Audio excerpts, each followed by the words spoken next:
নমস্কার বন্ধুরা, WB good নিউজে সকলকে জানাই স্বাগতম। আজকের লোকসভা কেন্দ্র বসিরহাট। 2024 সালে বসিরহাট লোকসভা কেন্দ্রে ত্রিমুখী লড়াই চলেছে। আইএসএফ, বিজেপি এবং তৃণমূল কংগ্রেসের হয়ে প্রতিদ্বন্দ্বিতা করছেন হাজি নুরুল ইসলাম। আইএসএফের হয়ে প্রতিদ্বন্দ্বিতা করছেন ডক্টর আক্তার আলী এবং বিজেপির হয়ে প্রতিদ্বন্দ্বিতা করছেন রেখা পাত্র। 2024 সালে বসিরহাট লোকসভা আসনটি কোন দল জয়লাভ করতে চলেছে? 2019 সালে জয়লাভ করেছিলেন তৃণমূল কংগ্রেস প্রার্থী নুসরাত জাহান। আমরা দেখে নেব 2019 সালে লোকসভা ভোটের ফলাফলটি কেমন হয়েছিল। 2019 সালে জয়লাভ করেছিলেন নুসরাত জাহান এবং কত শতাংশ ভোট পেয়ে জয়লাভ করেছিল আমরা যদি দেখে নিই। 2019 সালে নুসরাত জাহান তৃণমূল কংগ্রেসের প্রার্থী প্রাপ্ত ভোট পেয়েছিলেন 7,82,778টি এবং 54%। এবং বিজেপি প্রার্থী সায়ন্তন বসু ভোট পেয়েছিলেন 4,31,709টি এবং 30%। এবং কংগ্রেস প্রার্থী কাজী আব্দুর রহিম ভোট পেয়েছিলেন 1,04,183টি এবং 7.27%। এবং সিপিএম প্রার্থী পল্লব সেন ভোট পেয়েছিল 68,316টি এবং 4.77%। 2019 সালে ব্যাপক ব্যবধানে অর্থাৎ নুসরাত জাহান তৃণমূল কংগ্রেস প্রার্থী জয়লাভ করেছিলেন। এবার আমরা দেখে নেব এই লোকসভার মধ্যে 7টি বিধানসভার ফল অনুযায়ী 2021 সালে কোন দল কটি আসন পেয়ে জয়যুক্ত হয়েছিল এবং কত শতাংশ ভোট পেয়ে এগিয়ে রয়েছে। 2021 সালে 7টি বিধানসভার ফল অনুযায়ী: বিধানসভা কেন্দ্র বাদুরিয়া, বিধানসভা কেন্দ্র হিঞ্জলগঞ্জ, বসিরহাট দক্ষিণ, বসিরহাট উত্তর, বিধানসভা হারোয়া এবং বিধানসভা সন্দেশখালী এবং বিধানসভা মিনাখান। 7টি বিধানসভার ফল অনুযায়ী কোন দল এগিয়ে রয়েছে তো চলুন জেনে নিই। মিনাখান, এই মিনাখান বিধানসভা কেন্দ্রে 2021 সালে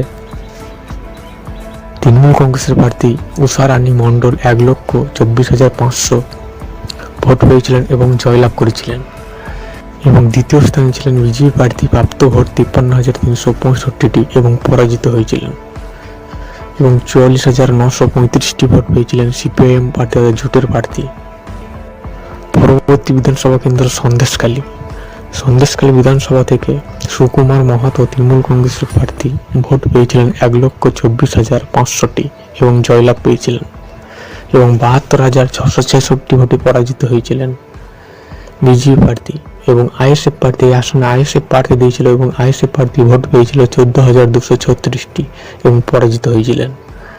বিধানসভা কেন্দ্র বসিরহাট উত্তর আসন থেকে শফিকুল ইসলাম তৃণমূল কংগ্রেসের প্রার্থী 1,30,398 ভোটে জয়লাভ করেছিলেন।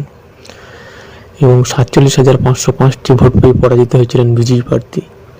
এবং 47,810টি ভোট পেয়েছিলেন আইএসএফ প্রার্থী অর্থাৎ বসিরহাট উত্তর আসন থেকে। বিধানসভা কেন্দ্র হারোয়া বিধানসভা কেন্দ্রে তৃণমূল কংগ্রেস প্রার্থী হাজি নজরুল ইসলাম প্রাপ্ত ভোট 1,30,398টি এবং বিজেপি প্রার্থী 38,506টি ভোট পায় এবং পরাজিত হয়। এবং আইএসএফ প্রার্থী 49,420টি ভোট পায় এবং পরাজিত হয়। হাজি নজরুল ইসলাম অর্থাৎ জয়লাভ করে হারোয়া আসন থেকে। পরবর্তী বিধানসভা কেন্দ্র বসিরহাট দক্ষিণ থেকে সপ্তর্ষি ব্যানার্জি তৃণমূল কংগ্রেসের প্রার্থী ভোট পায় 1,15,873টি এবং জয়লাভ করে। এবং বিজেপি প্রার্থী 91,404টি ভোট পায় এবং পরাজিত হয়। এবং জোটের প্রার্থী সিপিএম 23,890টি ভোট পায় এবং পরাজিত হয়। পরবর্তী বিধানসভা কেন্দ্র হিঞ্জলগঞ্জ আসন থেকে দেবাশিস মণ্ডল তৃণমূল কংগ্রেসের প্রার্থী 1,04,070টি ভোট পায় এবং জয়লাভ করে। এবং বিজেপি প্রার্থী 80,772টি ভোট পেয়ে পরাজিত হয়। এবং জোটের প্রার্থী 6,231টি ভোট পায় এবং পরাজিত হয় হিঞ্জলগঞ্জ বিধানসভা কেন্দ্র থেকে। বিধানসভা কেন্দ্র বাদুরিয়া বিধানসভা কেন্দ্রে কাজী আব্দুর রহিম 1,17,035টি ভোট পায় তৃণমূল কংগ্রেস প্রার্থী এবং জয়লাভ করে। এবং 52,275 ভোটে পরাজিত হয় বিজেপি প্রার্থী। এবং তৃতীয় স্থানে 45,231টি ভোট পেয়ে পরাজিত হয় কংগ্রেস প্রার্থী অর্থাৎ বাদুরিয়া আসন থেকে জয়লাভ করে তৃণমূল কংগ্রেসের প্রার্থী।